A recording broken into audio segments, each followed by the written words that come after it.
Chris. Selamat pagi Bu Hesti. Pagi ini saya mengucapkan terima kasih atas waktu yang diberikan sehingga saya boleh mewawancarai Bapak di waktu yang sangat sibuk ini.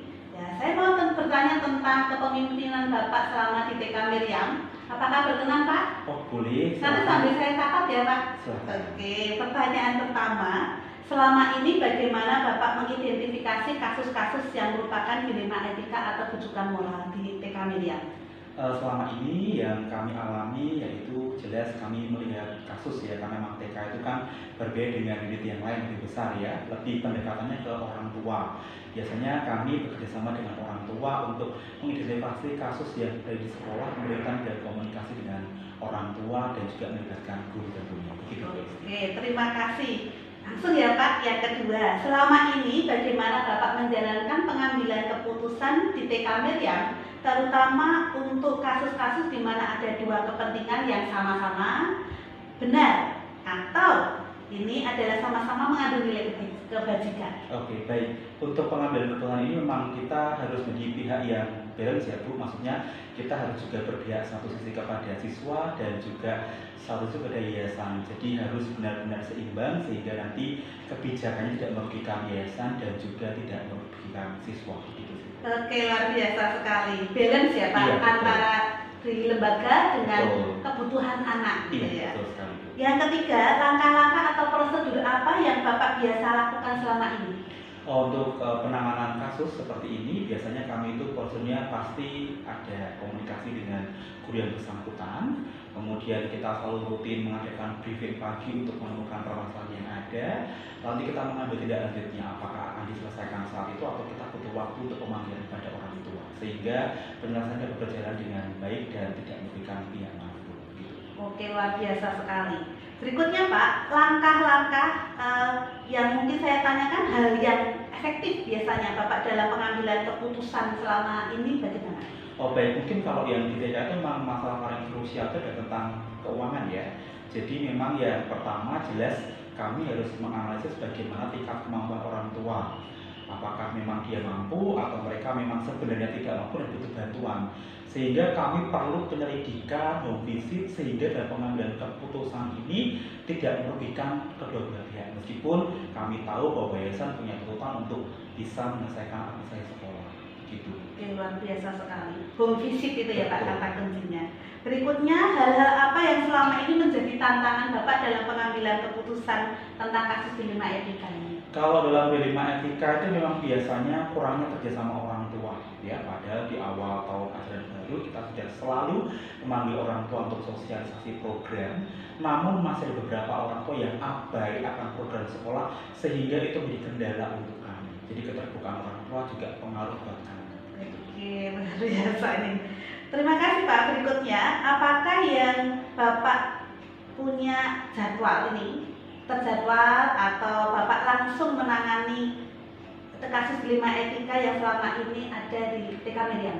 Kalau kasus dilema itu pasti kan tidak terjadi setiap hari ya Bu, atau setiap minggu. Kita lihat kasusnya dulu, itu kan kasuistik dan juga situasional. Jadi ada yang memang saat itu kita selesaikan, misalnya kenakalan anak itu pasti saat itu juga. Tapi untuk masalah finansial tidak bisa dalam waktu saat itu, pasti butuh waktu untuk bagaimana kita memanggil mereka, bagaimana kita kepada mereka, itu yang waktunya akan berbeda. Itu yang membedakan di sini. Berarti ada yang langsung diselesaikan Betul. saat itu, ada yang ada jadwal khusus Ada, pemanggilan untuk orang tua dan Iya. dibahas khusus begitu ya Pak. Betul. Oke, kemudian adakah seseorang atau faktor-faktor yang selama ini membantu mempermudah Bapak dalam pengambilan keputusan? Yang jelas itu pasti staf dan guru, itu yang selalu membantu kami untuk mengambil kebijakan yang bisa diambil secara baik untuk semua kepentingan. Oke, begitu Pak. Satu lagi ya Pak. Ya. Dari semua hal yang telah Bapak sampaikan tadi, pembelajaran apa yang Bapak bisa petik dari pengalaman pengambilan keputusan dilema etika ini?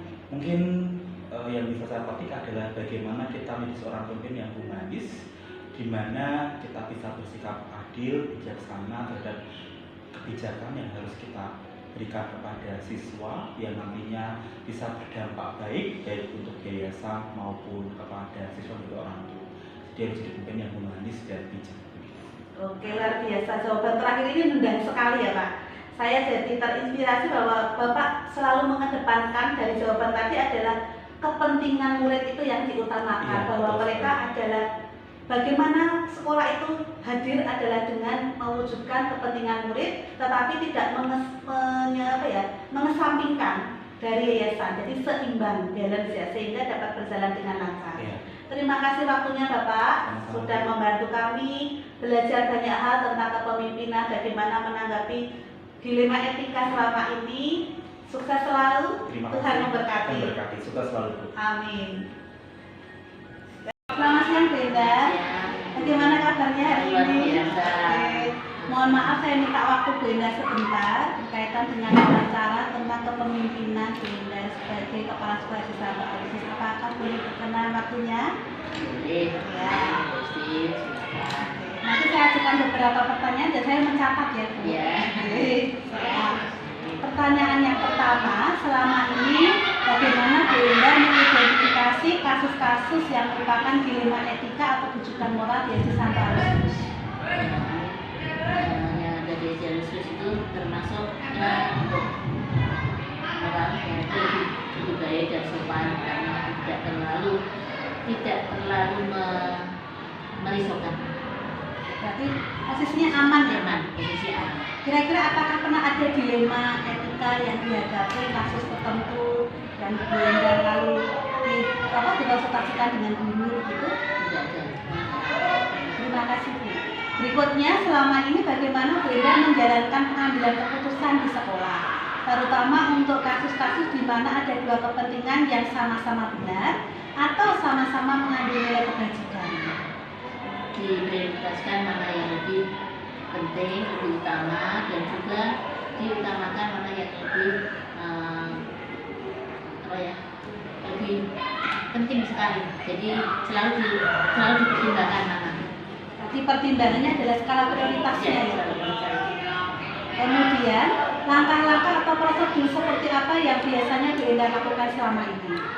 Kalau ada masukan kita pertimbangkan, tidak segera langsung diputuskan. Nanti saya pikir dan nanti beberapa jam atau beberapa hari saya sampaikan. Oke, berarti pertimbangannya berdasarkan masukan dulu, kemudian dihendapkan, baru dipikirkan, dengan matang-matang gitu ya. Jadi supaya tidak berusaha-berusuh. Oke, betul. Terima kasih Bu. Berikutnya, hal-hal apa saja yang selama ini Bu Endar anggap efektif dalam pengambilan keputusan pada kasus-kasus dilema etika?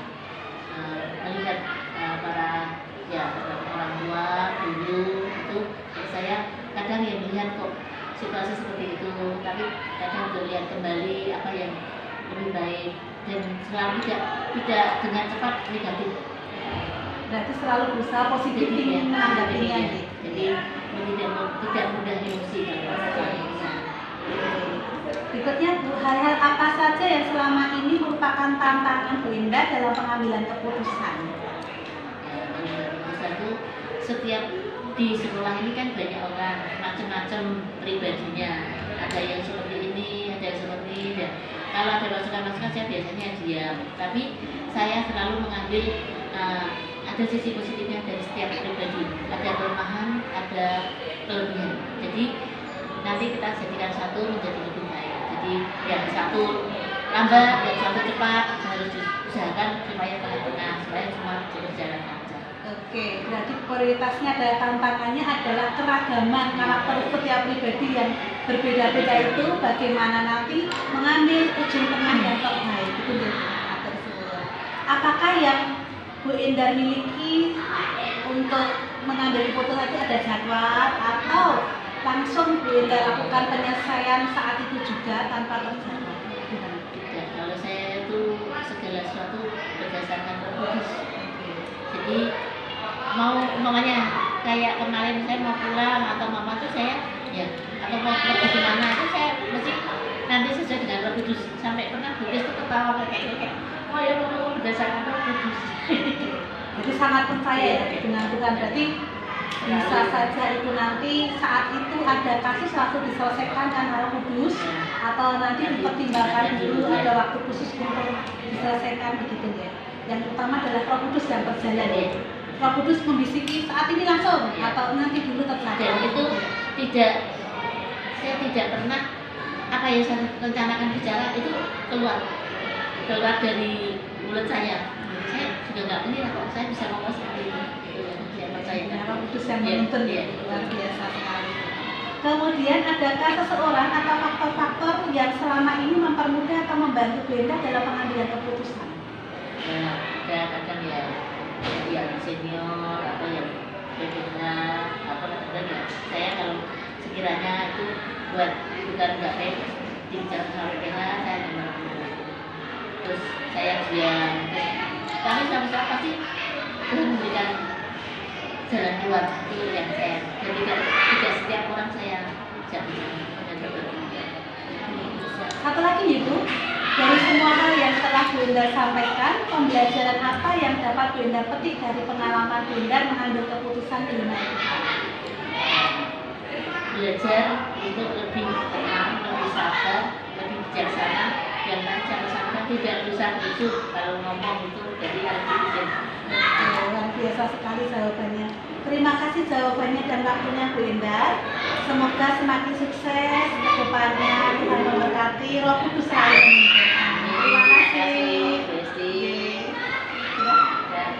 Selamat pagi Pak Paulus. Selamat pagi, Bu Esti. Apa kabar hari ini? Baik dan semangat. Oke, terima kasih. Pagi ini kami minta waktu dari Bapak, dari aktivitas Bapak selama kegiatan hari ini, barang 5-10 menit, berkaitan dengan wawancara kami tentang kepemimpinan. Bagaimana paradigma Bapak pada kasus-kasus di sekolah, dilema etika yang Bapak hadapi. Apakah berkenan, Pak? Siap. Ya, terima kasih. Ada sejumlah pertanyaan, Pak. Yang pertama, selama ini bagaimana Bapak mengidentifikasi kasus-kasus yang merupakan dilema etika atau rujukan moral yang ada di SMK IPT Karangpanas? Kalau rujukan moral itu bisa langsung dipecahkan karena kita sudah tahu ini salah atau tidak. Nah, kalau di dilema etika ini kan kasus yang berat karena kita diposisikan di tengah harus memilih mana yang harus kita pilih, berarti harus banyak analisis dan pertimbangan untuk menentukan suatu pemecahan masalah dalam kasus dilema etika. Oke. Saya sambil catat ya Pak. Ya, Oke, silakan. terima kasih. Pertanyaan selanjutnya ini Pak, selama ini bagaimana Pak Paulus menjalankan pengambilan keputusan di sekolah, terutama untuk kasus-kasus di mana ada dua kepentingan yang sama-sama benar atau sama-sama mengandung nilai kebajikan? Ya. Setiap kasus yang dihadapi oleh kepala sekolah itu mesti mengandung dilematika. Karena kepala sekolah kan berada di posisi tengah. Misalnya kalau kita menghadapi kasus pembayaran SPP, kita berada di posisi tengah antara yayasan dan murid. Jadi kita lihat keuntungan kedepannya seperti apa. Kalau kita memaksakan murid, kemudian murid cerita dengan teman-temannya, kita akan menghadapi masalah UPT ternyata memaksakan siswa untuk membayar SPP secara memaksakan menekan seperti itu ya. Ini kan harus betul-betul dianalisis kalau kita mau memecahkan masalah seperti itu. Ini yang kita hadapi dan itu mesti sering kita hadapi sebagai kepala sekolah. Seperti itu. Terima kasih Pak. Wah menarik sekali. Lalu yang saya tanyakan langkah-langkah atau prosedur seperti apa yang Bapak biasa lakukan selama ini? Kalau saya, kalau menghadapi masalah, karena kita butuh pertimbangan, kita akan melibatkan staf. Kemudian kita lihat masalah-masalah ini berkaitan dengan apa? Apakah untuk kasih sayang misalnya ya siswa atau untuk kedepannya masa depan siswa seperti apa? Misalnya kita menghadapi kasus siswa yang harus dikeluarkan dalam peraturan kita, misalnya siswa mencoba dan dikeluarkan seperti itu. Jadi kita lihat kalau kita keluarkan siswa ini masa depannya seperti apa? Kita lihat sampai itu terus nama baik itu seperti apa? Harus kita mau memutuskan setiap kasus yang dengan hal yang sama bedanya. Luar biasa sekali ya. Berarti Bapak melibatkan staf yang ada di UPT ini. Matur nuwun. Lalu hal-hal apa saja yang selama ini Bapak anggap efektif dalam pengambilan keputusan pada kasus-kasus dilema etika?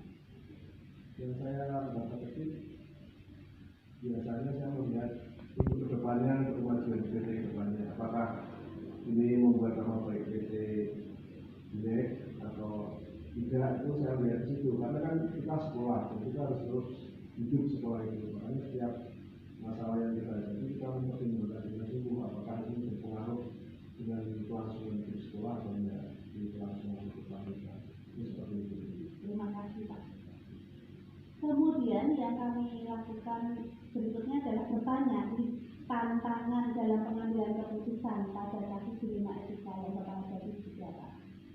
Tantangannya ya mesti kita akan berada di posisi yang tidak enak. Ada yang tidak menerima keputusan kita kan terus menganggap kita ini tidak baik seperti itu ya, tantangannya seperti itu. Tapi kita kan tidak mementingkan kepentingan individu sebagai kepala sekolah, tapi harus mementingkan kepentingan berbeda, sehingga tantangannya seperti itu ya mesti terjadi bagi kita dapat hal yang buruk dari teman-teman atau dari bapak ibu kan bisa dijelaskan dengan jelas. Karena kita jelaskan ya keputusannya adalah untuk kelangsungan itu berlaku kita. Luar biasa, terima kasih Pak. Berikutnya yang kami tanyakan adalah apakah Bapak punya jadwal tertentu dalam sebuah penyelesaian kasus, lalu apakah Bapak langsung menyelesaikannya di tempat atau memiliki jadwal untuk menyelesaikannya dan bentuk atau prosedurnya yang Bapak jalankan seperti apa? Pada kasus-kasus tertentu misalnya dengan siswa itu memang kita akan langsung menyelesaikannya.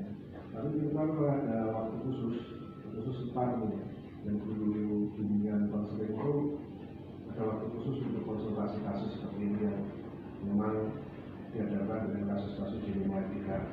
Sehingga sekolah menjadwalkan pada setiap bulannya di minggu ketiga itu memang kita konferensi kasus itu, sehingga kasus-kasus yang besar kalau terjadi lagi kan kita sudah punya map untuk membuka lagi kasus seperti ini kita harus seperti apa, itu memang ada jadwal. Oke, terima kasih. Terperinci sekali ya Pak untuk kegiatannya. Berikutnya masih ada 2 pertanyaan ya Pak. Adakah seseorang atau faktor-faktor apa yang selama ini membantu atau mempermudah Bapak dalam pengambilan keputusan pada kasus dilema etika ini? Kasus dilema etika kalau kepala sekolah itu sudah sangat bertemu dengan stafnya. Kalau tanpa staf kan pertimbangan sudah diminta, tapi kalau banyak masukan, banyak pertimbangan, banyak yang analisis, kemudian mereka mengungkapkan apa yang harus dilakukan, itu jelas membuat kepala sekolah sangat terbantu ya. Sehingga masalah yang kita hadapi itu bisa cepat selesai. Oke, luar biasa. Pertanyaan terakhir Pak, dari semua hal yang Bapak sampaikan, pembelajaran apa yang bisa Bapak petik dari pengalaman pengambilan keputusan dilema etika ini? Saya rasa sebagai kepala sekolah memang tetap akan berhadapan dengan itu ya, dan itu menjadi pengalaman kita. Setiap kasus yang terjadi itu menjadi catatan bagi kita kalau kasusnya terjadi di kemudian hari seperti itu. Di pengalamannya ya kita harus mengedepankan apa yang menjadi kepentingan dari instansi atau lembaga yang kita pimpin. Sementara yang lainnya memang harus kita aplikan, walaupun itu akan menjadi hal yang sebenarnya tidak baik bagi kita, tapi yang penting adalah lembaga berjalan dan tetap hidup.